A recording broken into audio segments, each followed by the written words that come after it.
మనం time travel చేసి 200 ఏళ్ల వెనక్కి వెళ్దాం. ఇయర్ 1813.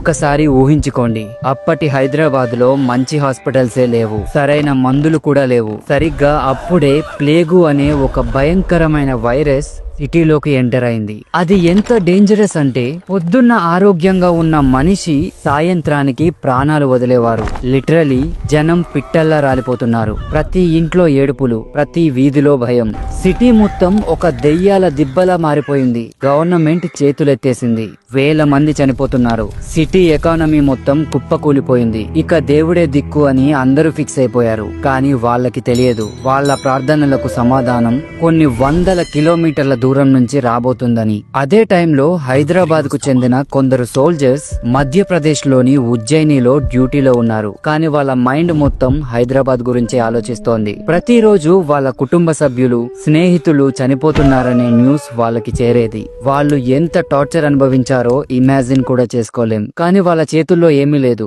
కనిపించే శత్రువు అయితే పోరాడగలరు, కానీ అది కనబడని శత్రువు. అప్పుడే వాళ్ళు ఒక డేరింగ్ డెసిషన్ తీసుకున్నారు. వాళ్ళు నేరుగా ఉజ్జయిని మహాకాళి టెంపుల్ కి వెళ్లారు. అక్కడ అమ్మవారి పాదాల మీద పడి, తల్లి, మా హైదరాబాద్ ను కాపాడు, ఈ భయంకరమైన రోగాన్ని ఆపు, నువ్వు మా సిటీని కాపాడితే మేము తిరిగి వచ్చి నీకు గుడి కట్టి లైఫ్ లాంగ్ బోనం సమర్పిస్తాం అని మొక్కుకున్నారు.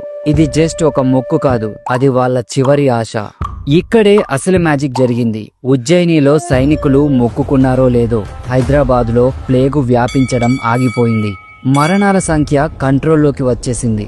కొన్ని రోజుల్లోనే సిటీ మొత్తం కంప్లీట్ గా సేఫ్ అయిపోయింది. ఇది యాదృచ్ఛికమా లేక నిజంగా దేవుడి దయనా? ఇది ఖచ్చితంగా అమ్మవారి అద్భుతమే అని అందరూ బలంగా నమ్మారు. అయితే వాళ్ళు ఇచ్చిన మాట నిలబెట్టుకోవడానికి డ్యూటీ ముగించుకొని వెంటనే సికింద్రాబాద్ వచ్చేశారు.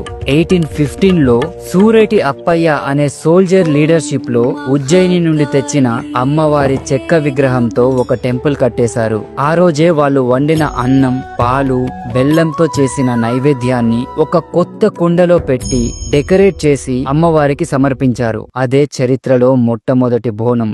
కేవలం కొందరితో మొదలైన ఆ వేడుక ఇప్పుడు లక్షల మంది పండుగగా మారింది. ఇంక్రెడిబుల్ కదా? ఓకే, ఇంతకీ ఈ బోనం ఏంటి? Let's break it down. బోనం అంటే భోజనం. ఇది అమ్మవారికి మనం ఇచ్చే ఒక గ్రాండ్ థ్యాంక్స్ గివింగ్ పార్టీ లాంటిది. ఇందులో వాడేవి మట్టి కుండ. ఇది 100% ఎకో ఫ్రెండ్లీ, స్వచ్ఛతకు, కొత్త ప్రారంభానికి సింబల్. నైవేద్యం, ఇందులో ఉండేది రైస్, పాలు, బెల్లం. ఇది హెల్త్ అండ్ వెల్త్ ని సూచిస్తుంది. బేసిక్ గా ఇది ఒక డివైన్ సూపర్ ఫుడ్. అలంకరణ, కుండకి పూసే పసుపు ఒక యాంటీసెప్టిక్, వేపాకులు ఒక మెడిసిన్. ఇది కేవలం డిజైన్ కాదు, దీని వెనక సైన్స్ ఉంది. కుండపై ఉండే ఈ చిన్న దీపం చీకటిని తరిమి కొట్టే జ్ఞానానికి సింబల్. ఆ దీపం ఆరిపోకుండా చూసుకోవడమే ఒక ఛాలెంజ్. ఈ బోనాన్ని మహిళలే తలపై ఎత్తుకుంటారు, ఎందుకంటే వాళ్లే శక్తికి అసలైన రూపం. వాళ్ళు నడుస్తుంటే సాక్షాత్తు అమ్మవారే నడిచొచ్చినట్లు ఉంటుంది. What a powerful visual. బోనాల ఫెస్టివల్లో మరో మెయిన్ అట్రాక్షన్ ఉంది. అతనే పోతురాజు. ఈయన లేకపోతే పండుగలోకి కిక్కే ఉండదు. పోతురాజు గ్రామ దేవతలైన 7 అక్కా చెల్లెలకు ఏకైక సోదరుడు. సింపుల్ గా చెప్పాలంటే ఆయన అమ్మవారికి అలాగే ఆ తల్లి భక్తులకి బాడీగార్డ్ లాగా. చూడటానికి ఒక వారియర్ లా ఉంటాడు.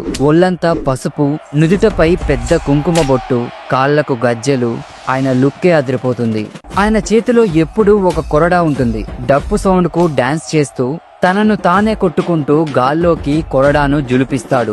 ఈ విన్యాసాలకు దుష్ట శక్తులు పారిపోతాయని నమ్ముతారు. ఊరేగింపులో పోతురాజు ముందు నడుస్తూ అమ్మవారికి, భక్తులకు ఫుల్ సెక్యూరిటీ ఇస్తాడు. ఆయన ఎనర్జీతోనే జాతరకు అసలైన ఊపు వస్తుంది. పండుగ ఇంకా అయిపోలేదు.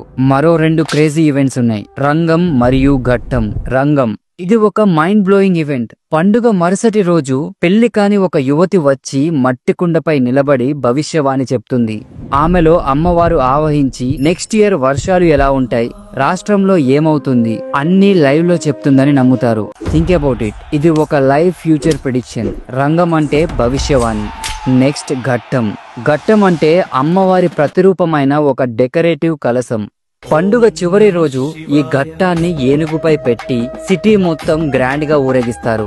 ఇది పండుగకు గ్రాండ్ ఫినాలే లాంటిది. వేలాది మంది ఈ ఊరేగింపులో పాల్గొంటారు. ఫైనల్ గా ఘట్టాన్ని నీళ్ళలో నిమజ్జనం చేయడంతో పండుగ అఫీషియల్ గా ముగుస్తుంది. సో చూసారు కదా, బోనాలు ఒక ఫెస్టివల్ కాదు, ఇది ఒక ఎపిక్ ఈవెంట్. ఈ పండుగలో కులం మతం అనే తేడానే లేదు.